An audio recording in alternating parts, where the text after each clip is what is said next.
gente lida com queixas saudáveis? É aquela coisa, né? Você pode ser parte do problema, parte da solução, normalmente dos dois, e para não ficar uma sociedade de reclamões, embora reclamar faça parte do processo, como a gente lida com essa equação reclamação-solução, enfim, como é que funciona isso na sua experiência, no humanismo, nessa questão toda que a gente está falando?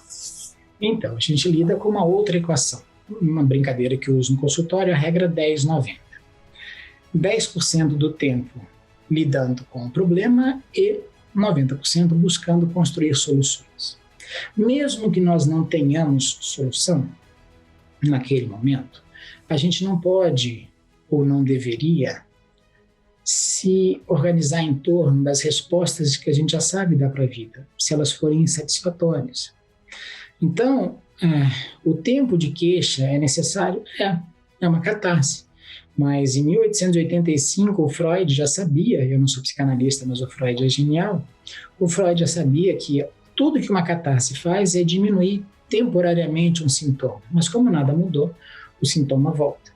Então, a queixa, a reclamação, em algum momento é importante, né, para você talvez, né, extravasar. Mas isso é condição necessária, porém não suficiente. Reclamar não é solucionar, apesar da reclamação poder fazer parte. Como rebeldia e revolta não são liberdade. Liberdade pode até vir da revolta e da rebeldia, mas muitas vezes a revolta e a rebeldia fazem a pessoa permanecer submissa em relação ao que ela está se refutando. Então a gente precisa tomar cuidado, porque muitas vezes a gente imagina que o enfrentamento que nós temos para um problema é equivalente à solução para esse problema. E muitas vezes a gente pode enfrentar de forma insatisfatória um problema. Então, eu sempre trabalho com os meus clientes, a gente não precisa enfrentar ou confrontar, a gente precisa solucionar. E não é só um jogo de palavras, porque muitas vezes o nosso enfrentamento é uma reclamação, é uma queixa, é uma revolta, e tudo isso aí a gente permanece atrelado ao problema. Então, é necessário um bom diagnóstico? Não tem sombra de dúvida. Um bom mapa existencial? Perfeito. Mas uma vez gerado o diagnóstico, claro que nunca é tão simples assim, mas gerada a compreensão do problema, não importa mais esse problema, importa como eu vou solucioná-lo. É o que fala o Sartre, né? Não importa o que a vida fez comigo. O que importa é o que eu faço com o que a vida fez comigo. O que eu faço com isso? E muitas vezes a gente permanece infantilmente reclamando, porque a reclamação ela coloca no outro, a quem a gente está endereçando essa relação, essa reclamação, coloca no outro a responsabilidade de resolver. E para uma criança pequenininha, o outro tem que resolver mesmo. Mas a gente, em princípio, a gente não é mais uma criança pequenininha, mesmo que a gente se comporte como isso.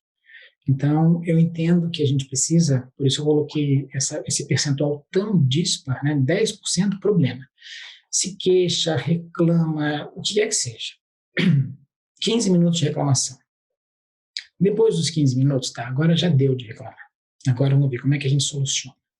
Mesmo que a gente não consiga, para aquele momento, uma resposta, uma solução, uma nova opção, duas coisas são importantes. A primeira é que eu parei de girar em torno da miséria.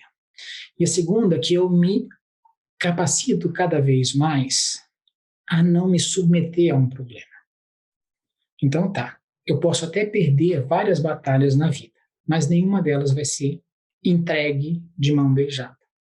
Então eu vou seguir na luta como qualquer ser vivo, né? Assim, aqui em casa dá para ver, né? Dessa janela aqui tem uma árvore, tem várias árvores com vários bichinhos lutando pela vida.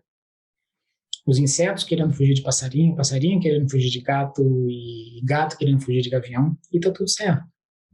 Não é diferente disso. Então, por que seria para nós diferente disso? A construção, muitas vezes, desse juízo de valores é um pouco problemático, porque a gente imagina que tudo tenha que dar certo, que, de alguma forma, a nossa saída da natureza fez de nós seres especiais, mas não fez. Nós somos só mais uma espécie que tem que lutar pela vida, que tem que construir capacidade de viver. O problema é que a nossa inteligência intelectual, muitas vezes, ela é usada como substituto da capacitação de viver. Então, a gente vai teorizar a vida mais do que viver a vida. E aí, no mundo teórico, né, aí entra o negacionismo na sua forma mais potente. No mundo teórico, quem manda sou eu. Muito bacana. Fauzi, a gente está chegando aqui ao final dessa entrevista. E...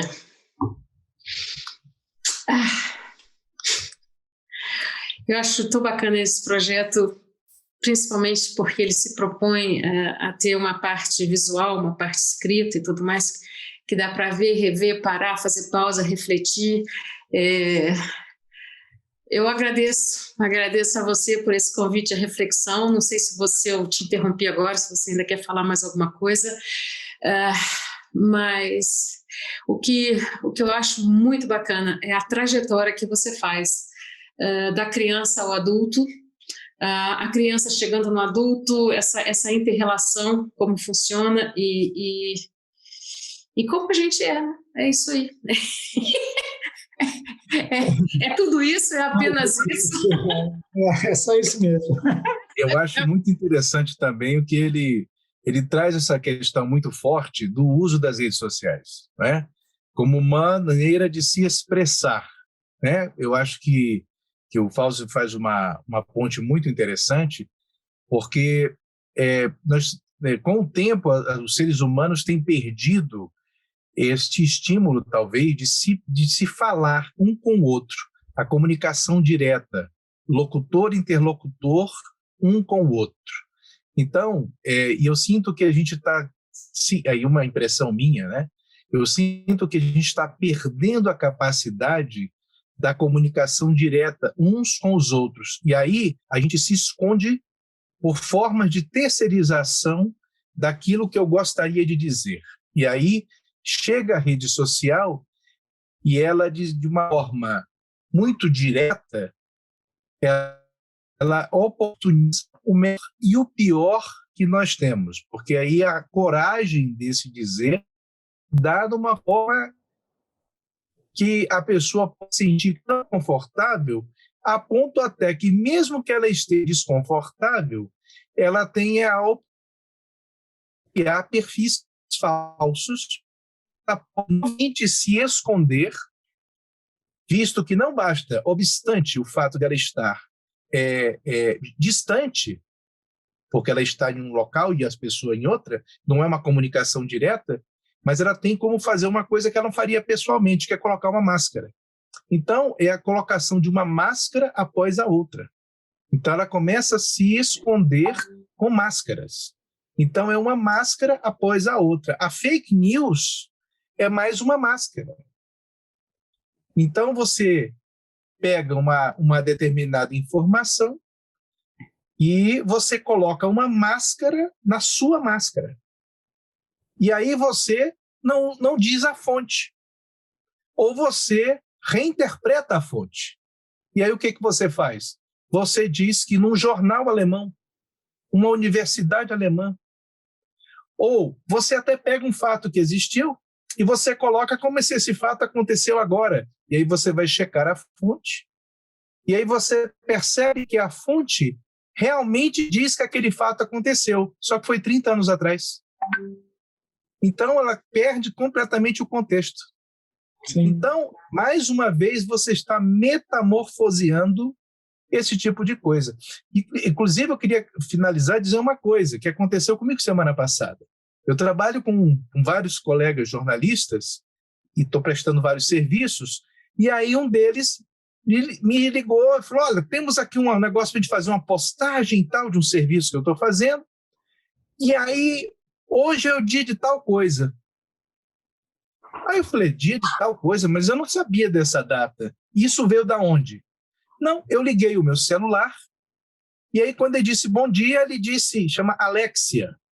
A voz, como o Siri, a voz artificial me disse, hoje é dia de tal coisa, que tal você fazer isso assim, assim, assado?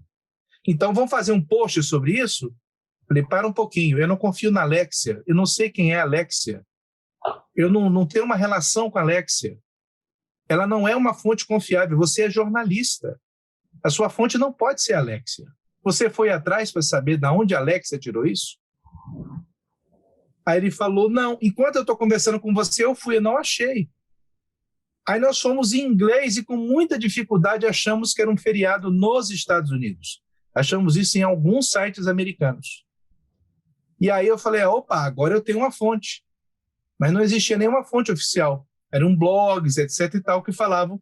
E aí eu confirmei com um amigo americano que havia realmente aquele feriado.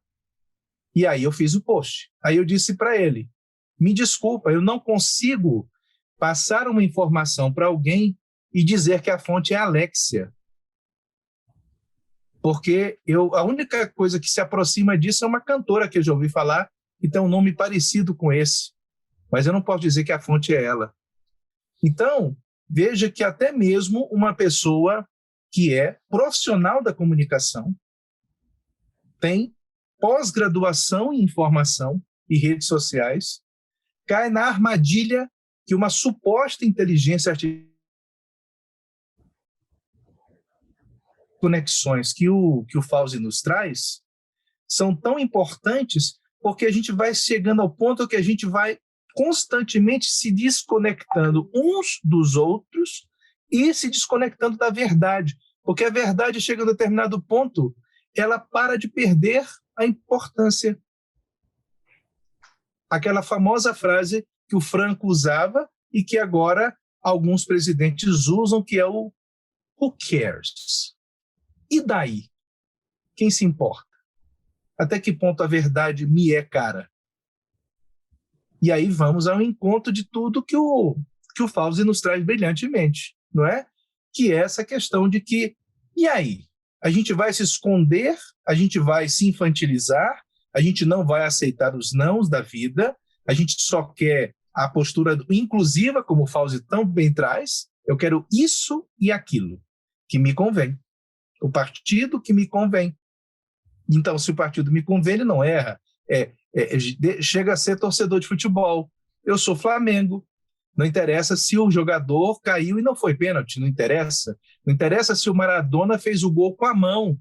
E aí eu, torcedor, digo, puxa, a mão de El Mano de Dios. Porque como é um gol feito pelo meu time, eu já invento um eufemismo para dizer que eu trapaceei. Tudo é possível quando me convém. Eu acho que é o que é essa reflexão, viu, Fauzi, que você me trouxe de maneira brilhante. Eu te agradeço, porque a gente está vivendo o período da desconexão. A gente está perdendo a conexão com as pessoas. E em pandemia, isso é colocado num nível avassalador. A gente antes poderia ter a ferramenta como alternativa. Hoje, a internet é a única alternativa. Já não é mais um acessório, ela se torna fundamental. E aí, como isso exacerba o contato ou a falta de contato que eu tenho ou quero deixar de ter com os outros e me esconder nas máscaras de todo tipo de comportamento que eu condeno nos outros, mas que eu acho a minha mano de Deus muito conveniente, porque, afinal de contas, meu time sou eu. E fechando, então, é a mesma coisa que fazer assim e estou escondido. A gente está na mesma situação. É isso. Fauzi, agradeço profundamente essas reflexões, a transparência, a lucidez do pensamento e a forma como você coloca com um jeito simples e claro teorias complexas do humanismo em tão pouco tempo. Muito obrigada. Gente, muito obrigado mais uma vez. É um projeto importantíssimo e eu me encontro à disposição sempre que for necessário. Adriana, fique bem. Linhares, meu querido amigo, fique bem e vamos avançando.